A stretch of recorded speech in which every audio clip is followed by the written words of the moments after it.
네, 오늘 사도행전 강의 46번째 시간입니다. 구원은 어떻게 받는가? 구원은 어떻게 받는가? 우리 사도행전 15장 1절부터 21절의 말씀을 가지고 함께 나눕니다. 오늘 본문은 우리 신약 교회 역사에서 대단히 중요한 부분이기에 저희가 1절부터 21절까지 다소 좀 긴 듯하지만 함께 읽었습니다. 기독교가 유대교의 한 분파로 남을 것인지 아니면 세상을 구원하는 예수 그리스도의 그 신앙으로 남을 것인지를 결정하는 아주 중요한 사건이었습니다. 우리는 이것을 예루살렘 공의회, 예루살렘 회의 이런 말로도 오늘 본문을 표현하고 있습니다. 제가 가지고 있는 이 개역개정 성경에 타이틀이 조금씩 붙어 있는데 오늘 이 파트를 뭐라고 하냐 하면 예루살렘 회의 이렇게 아예 빨간 글씨로 그렇게 되어 있습니다. 제목이. 유대인들로부터 어떤 자들이 내려와서 한 말이 있습니다. 1절입니다. 저희가 모세의 법대로 할례를 받지 아니하면 능히 구원을 받지 못하리라 이렇게 말했다는 거죠. 지금 바울과 바나바가 어디에 있습니까? 1차 전도 여행을 마치고 그들을 파송했던 안디옥 교회에 와 있는 거예요. 지금 투르키의 지역에 지금 소아시아 지역에 와 있습니다. 거기서 이제 제자들을 양육하고 있는데 또 예수 믿는 다른 사람들이 와가지고 뭐라 그러냐면 야, 너희 이방인들은 예수를 믿어도 할례를 받아야 된다.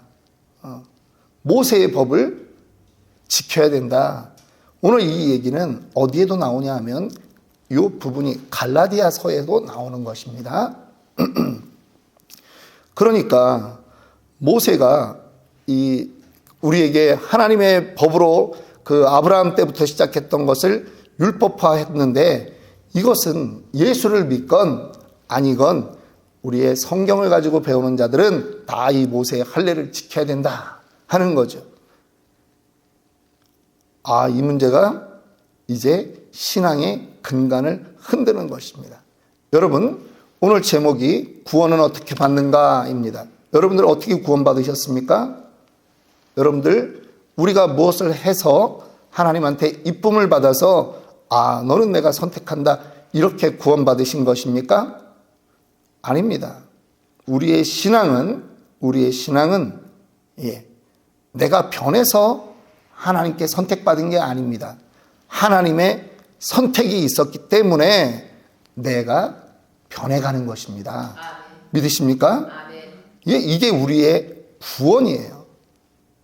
제가 조만간 이제 7월에 지금 생각하고 있는데 우리 신앙의 그 구원의 여정을 제가 좀 특강을 좀 하려고 합니다. 이 설교를 우리가 이제 강해 설교로 나가다 보니까 거기서 제가 우리 성도들에게 그때그때 필요한 모든 것을 다 이렇게 정리해서 말씀드릴 수가 없어요. 그래서 아예 주일 예배 마치고 좀 특강식으로 그렇게 해야 되겠다 생각하는데 아주 중요한 것이 바로 구원론이에요. 여러분, 우리는요, 우리의 행위에 의로움이 있다고 믿지 않습니다. 우리는요, 우리 몸에서 나오는 모든 것이 죄덩어리예요. 죄예요.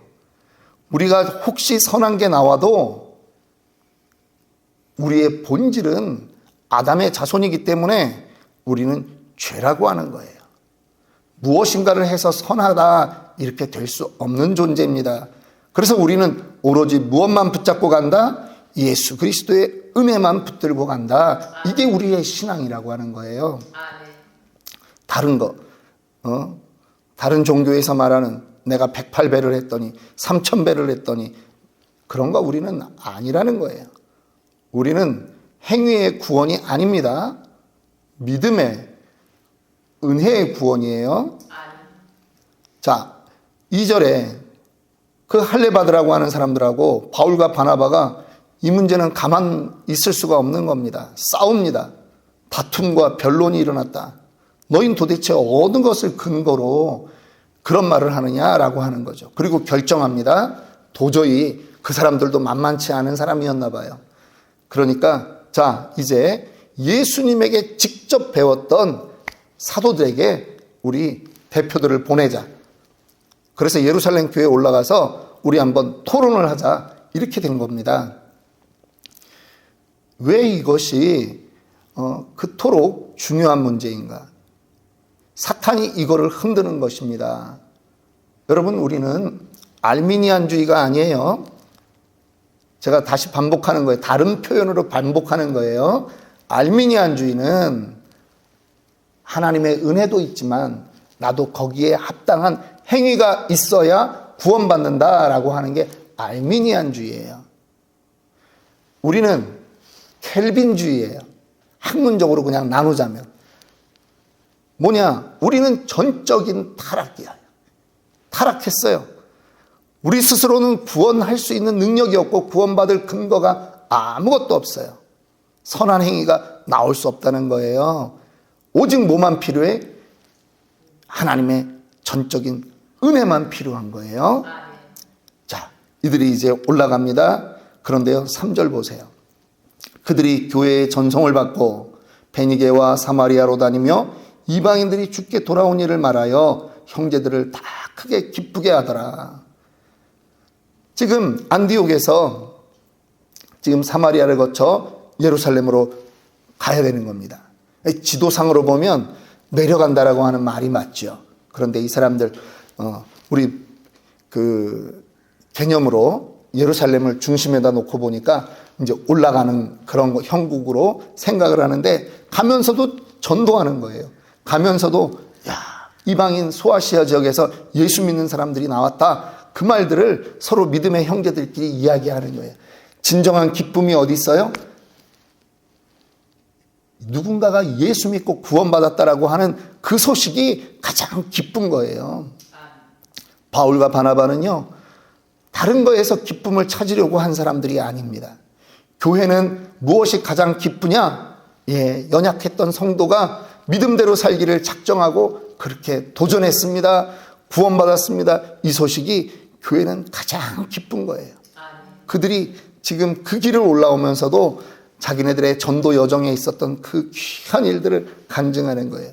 여러분들 누군가 오랜만에 만나면 무슨 얘기를 합니까? 야, 너 몇 평짜리 집을 샀어? 너희 자식은 요즘 수입이 어때? 얼마짜리 직장을 다니냐? 월급이 얼마냐? 그런 얘기 하세요? 대화가 바뀌어야 돼요. 대화의 주제가. 지난주에 어떻게 지냈어요? 무슨 도전을 했습니까? 하나님이 어떻게 역사했습니까? 때로는 오늘 아침에 나는 급해서 나는 목사님 설교도 못 들었고 내가 성경도 못 읽었는데 오늘 혹시 큐티 하셨어요? 어떤 은혜를 받았어요? 나한테 한 2, 3분만 얘기 좀 해주세요. 당신의 은혜를 내가 누리고 싶습니다. 이러는 거예요. 그리스도인들의 대화는 세상 사람의 대화와 달라야 된다라고 하는 거예요. 누군가가 걱정을 얘기할 수 있죠? 들었어요. 그럼 그리스도인들은 그냥 입에서 나와야 돼요. 기도합시다. 기도하면 됩니다. 우리는요, 정체성이 바뀐 사람이라니까. 여러분들의 삶이 그렇게 된 줄 믿습니다. 그래서 이제 6절부터 11절에 보면 이 구원론에 대한 문제를 가지고 예루살렘에서 회의가 벌어지는 거예요. 첫 번째 발언자가 누굽니까? 베드로가 이 문제를 가지고 말합니다. 베드로도 고넬료를 통해서 구원이 이방인에게 임하는 걸 보지 않았습니까? 그들도 우리와 동일하게 11절입니다. 그들이 우리와 동일하게 주 예수의 은혜로 구원받는 줄을 믿노라. 베드로도 목독자였다라고 하는 거예요. 다른 게 필요 없었다는 거죠. 주의 은혜로, 주 예수의 은혜로 구원받는 줄을 믿노라. 이제 두 번째, 바울과 바나바가 일어나서 또 말합니다. 온 무리가 가만히 있어 바나바와 바울이 하나님께서 자기들로 말미암아 이방인 중에서 행하신 표적과 기사에 관하여 말하는 것을 듣더라. 야, 우리도 성령 받았는데 오순절 성령이 우리에게 임했는데 그것이 이방인에게도 우리가 복음 전할 때 똑같이 임했다. 그러면 할례가 왜 필요하냐 이 얘기죠. 믿음으로, 은혜로 되는 거다. 이제 마지막으로 13절부터 21절에는 야고보가 말합니다. 여기서 말하는 야고보는 예수님의 제자 야고보는 이미 헤로드 왕에 의해서 목이 잘려 죽었습니다.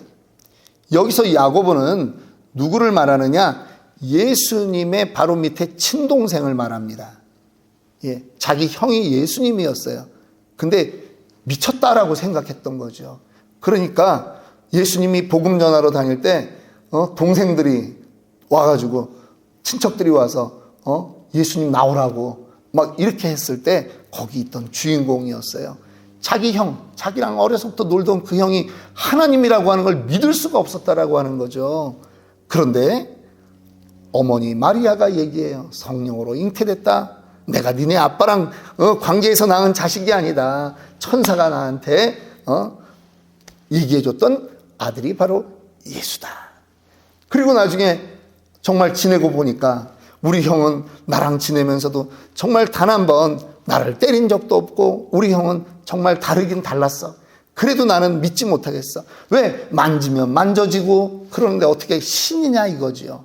그런데 예수님이 십자가에 달려 돌아가신 다음에 부활하신 거예요.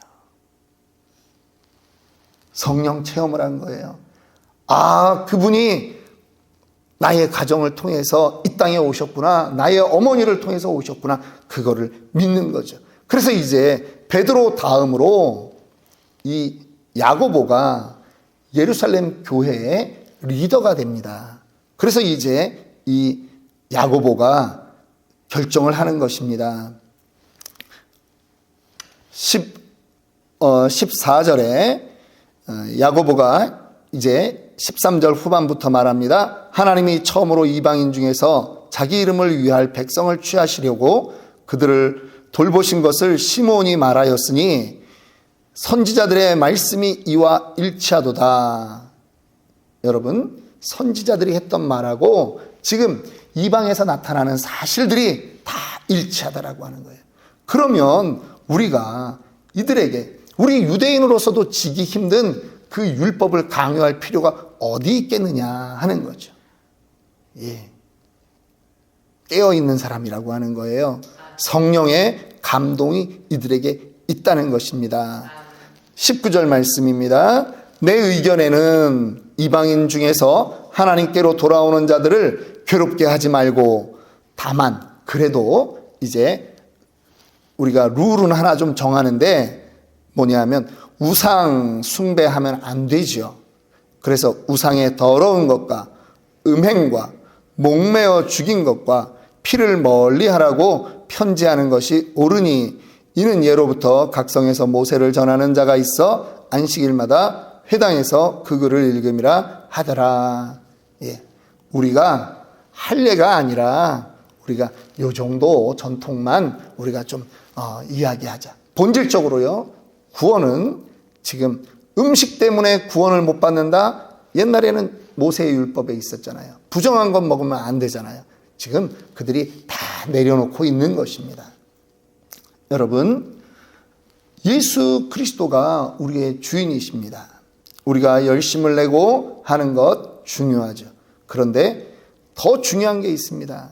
이 야고보가 말할 때 이방에서 일어났던 일들과 말씀의 기록과 일치하다라고 하는 거죠. 말세에 예수의 영이 부어지면, 성령이 부어지면 이방 땅이 어떻게 된다라고 하는 그 말씀이 지금 합치됐다, 증거가 있다. 그러면 시대가 바뀌었다라고 하는 걸 우리가 인정하자라고 하는 거예요. 여러분, 말씀대로 하는 게 중요합니다.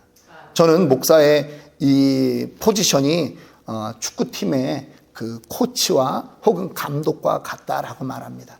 여러분, 히딩크를 보십시오. 실제 선수 생활을 했잖아요.